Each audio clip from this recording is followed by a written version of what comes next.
Pakistan army के सरबराह general Gracy ने general लोखाट को कबायली हमले की इत्तला पहुंचाई। जनरल लोखाट ने रियासत के डिप्टी प्राइम मिनिस्टर RL बाट्रा को पैगाम दिया, जिसने ये पैगाम आगे नेहरू तक पहुंचाया।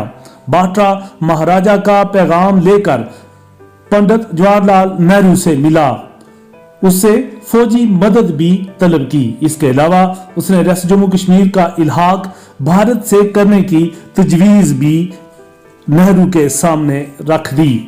रियासत जम्मू कश्मीर की अनकही दास्तान लेकर मैं हूं मकबूल आजाद।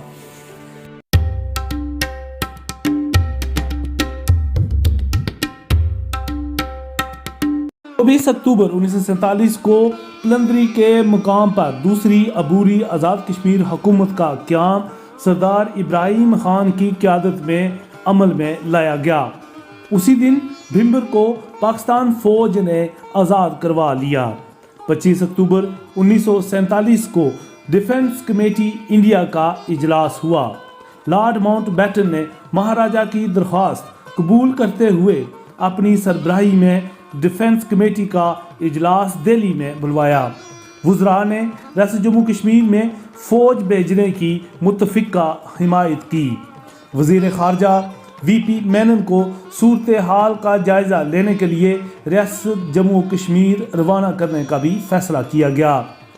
26 अक्टूबर को भारतीय वज़ीर VP मेनन ने रियासत की ख़राब सूरत हाल बारे बताया और यह भी खबर दी कि महाराजा किसी भी शर्त पर इंडिया से इल्हाक करने पर रजामंद है। जम्मू कश्मीर के मुस्तकबिल का फैसला रायशुमारी से करने और शेख अब्दुल्ला को हुकूमती सरबराह बनाने की शराइत के साथ फौरन तस्दीक कर दी। महाराजा श्रीनगर से सरमाई दारुल हुकूमत जम्मू वापस आ गया। 26 अक्टूबर को महाराजा ने इंस्ट्रूमेंट ऑफ एक्सेशन पर दस्तखत कर दिया। इंडिया ने भी इसे उस वक्त तस्लीम कर दिया जब तक कि कश्मीर के लोग अपनी किस्मत का फैसला रायशुमारी से नहीं करते।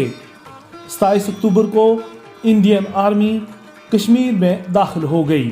शेख अब्दुल्ला ने भी इल्हाक के माहिदे को तस्लीम किया, मगर इसे आर्जी बंदोबस्त कहा जब तक कि लोगों की राय न ली जाए कि वो किसके साथ रहना चाहते। शेख अब्दुल्ला को रियासत का पहला अबूरी वज़ीर आज़म नामजद कर दिया गया। 27 अक्टूबर 1947 को कायदे आज़म मोहम्मद अली जिन्ना ने जनरल ग्रेसी को कश्मीरियों की मदद करने का हुक्म दिया, मगर उसने साफ इनकार कर दिया। जनरल ग्रेसी ने जवाब घड़ा कि सुप्रीम कमांडर क्लॉड ने हुक्म दिया हुआ है कि पाकिस्तान और भारत के दरमियान अगर जंग होती है तो बरतानवी फौजी अफसर दोनों अफवाज से स्टैंड डाउन कर जाएंगे। 27 अक्टूबर 1947 को कश्मीर कमेटी का क़याम अमल में लाया गया। वज़ीर आज़म लियाकत अली खान की सरबराही में वज़ीर ख़जाना गुलाम मोहम्मद, मिलिट्री नुमाइंदा अकबर अहमद और आज़ाद कश्मीर की अबूरी हुकूमत के सरबराह सरदार इब्राहिम अहमद खान पर मुश्तमिल पाकिस्तान का कश्मीर की आज़ादी में क्या रहनुमाई कर सकता है, कश्मीर कमेटी का क़याम अमल में लाया गया। 28 अक्टूबर 1947 फील्ड मार्शल का लाहौर दौरा। फील्ड मार्शल किनेलिक ने स्टैंड डाउन ऑर्डर की वजाहत कायदे आज़म मोहम्मद अली जिन्ना से करने लाहौर गया। कायदे आज़म ने इसकी तजवीज़ पर इंडियन काबीना को कॉन्फ्रेंस के लिए लाहौर मदऊ किया, मगर उन्होंने कायदे आज़म की दावत को ठुकरा दिया।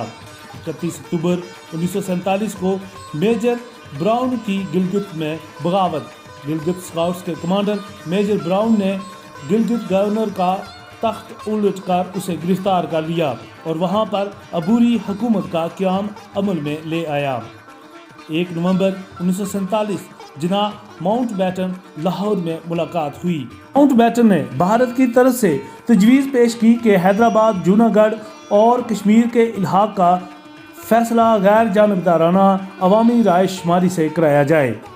कायदे आज़म मोहम्मद अली जिन्ना ने इस तजवीज़ को मुस्तरद कर दिया। 3 नवंबर 1947 को कबायली श्रीनगर एयरपोर्ट के करीब 8 किलोमीटर तक पहुंच गए थे। भारतीय फौज को भारी नुकसान उठाना पड़ा, मगर वहां पर कबायलियों को शिकस्त का सामना करना पड़ा, जिसकी वजूहात आज तक पता नहीं चल सकी। भारतीय वज़ीर ख़ारजा ولبھ بھائی پٹیل نے مزید 2 بٹالین بھارتی فوج سری نگر ایئرپورٹ پر اتارنا شروع کر دی۔ بختر بند گاڑیاں اور توپ خانہ کا ایک دستہ براستہ پٹھان کوٹ کشمیر روانہ کیا گیا۔ مینڈر، باغ، راولہ کوٹ کو باری باری آزاد کروا لیا گیا۔ یہاں پر آباد ہندو اور سکھ مہاجرین نے نوشہرہ، کوٹلی، میرپور اور پونچھ میں پناہ لی۔